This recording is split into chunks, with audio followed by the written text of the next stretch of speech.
Bonjour et bienvenue dans cette vidéo de formation pour les bénévoles 1 à 1. Chez Article 1, nous bénéficions d'une expérience dans l'accompagnement des jeunes de plus de 15 ans et toujours en complémentarité de ce qui est proposé par les établissements d'enseignement. Je m'appelle Lourdes Toledo et je suis la responsable de l'équipe Expérience bénévole Article 1. Notre équipe a pour mission de vous accueillir, vous outiller et vous accompagner tout au long de votre parcours de bénévole dans notre programme. Je vous invite donc à me suivre sur cette courte vidéo de préparation pour votre mission.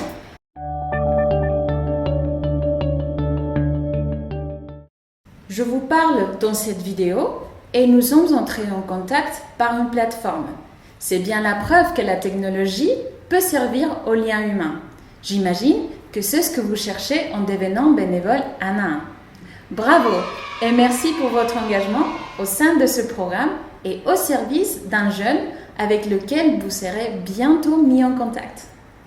Dans cette première vidéo, après un rappel très rapide de l'organisation du dispositif 1 à 1, je vous donnerai des conseils pour établir les bonnes bases de la relation avec le jeune et savoir sur quoi focaliser votre attention. Le dispositif 1 à 1 est un accompagnement d'assez courte durée, de quelques semaines à quelques mois, dans le but d'aider un jeune à atteindre un objectif précis et concret en vue de réussir son parcours, sur des thèmes identifiés par le jeune et sur lesquels vous vous êtes positionné vous aussi en fonction de vos expériences et de vos compétences. Comment est-ce que ça fonctionne? Si vous visionnez cette vidéo, c'est que vous êtes déjà inscrit sur la plateforme 1 à 1. Bravo! Vous allez par la suite recevoir un mail de mise en relation avec les coordonnées de votre binôme pour prendre contact avec lui en vue d'un premier échange. À intervalles réguliers, vous recevrez des mails et des SMS de suivi pour vérifier que la relation se passe bien. Si vous êtes bénévole dans ce programme, c'est que vous êtes enthousiaste et disponible pour accompagner un jeune. Être enthousiaste, c'est important parce que c'est l'enthousiasme qui est contagieux. C'est par la qualité du lien que vous créerez avec ce jeune que vous lui communiquerez de l'énergie positive pour la suite de son parcours. Vous avez de la disponibilité. Autrement dit, vous donnerez gratuitement de votre temps pendant la durée de votre engagement. Le jeune que vous accompagnez sera sensible à cette générosité et à son égard et ainsi réconforté dans sa démarche. Pour autant, votre accompagnement ne doit pas consister à jouer le rôle du pompier sur ses tâches, mais à l'aider à structurer son temps et à s'organiser. Vous le savez peut-être, la gestion du temps est une affaire d'expérience et quand on est jeune, on débute. Votre disponibilité et votre enthousiasme sont des conditions nécessaires pour être utile à ces jeunes. Nous vous proposons de le mettre en œuvre grâce à quelques bonnes pratiques. Il s'agit d'adopter une posture adéquate et de donner l'efficacité à votre accompagnement. Donc, restez bienveillant, c'est indispensable.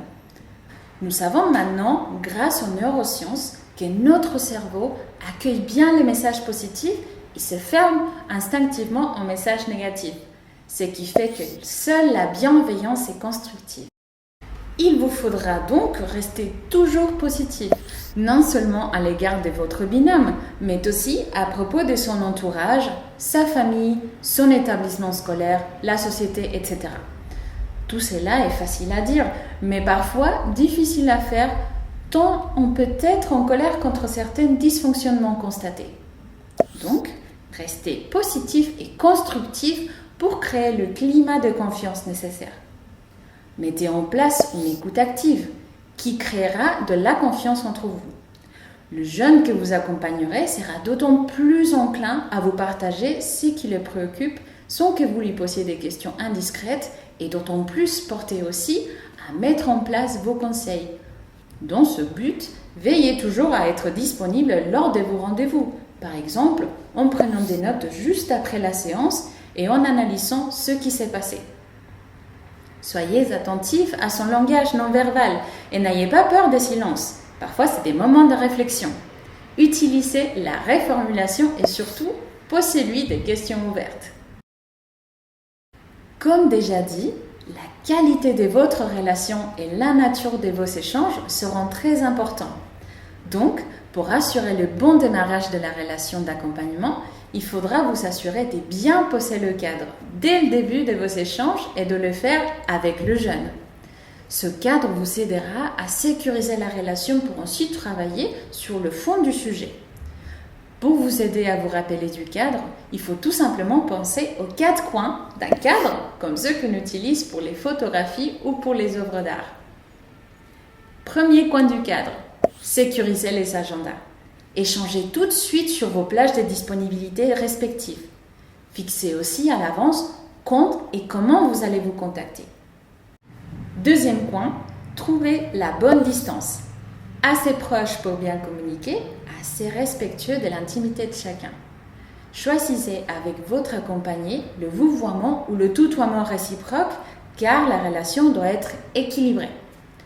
Donnez aux jeunes, si vous êtes en visioconférence, les conseils pour protéger sa confidentialité. Par exemple, le fond d'écran, le floutage du décor, les coupures possibles de la caméra et du micro. Troisième coin. Mettez-vous d'accord sur les modes de communication à utiliser.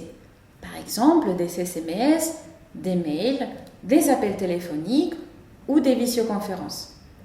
Il ne faut pas oublier que votre mode de communication préféré peut ne pas convenir aux jeunes que vous accompagnez. D'où l'importance de préciser au démarrage. Enfin, le quatrième coin du cadre, les objectifs de la ou des prochaines sessions de travail. Cela vous aidera à mieux préparer vos échanges et à mieux profiter de votre temps ensemble. N'oubliez pas que l'objectif d'une session peut être de travailler sur une tâche spécifique ou tout simplement de faire un point d'étape entre deux objectifs.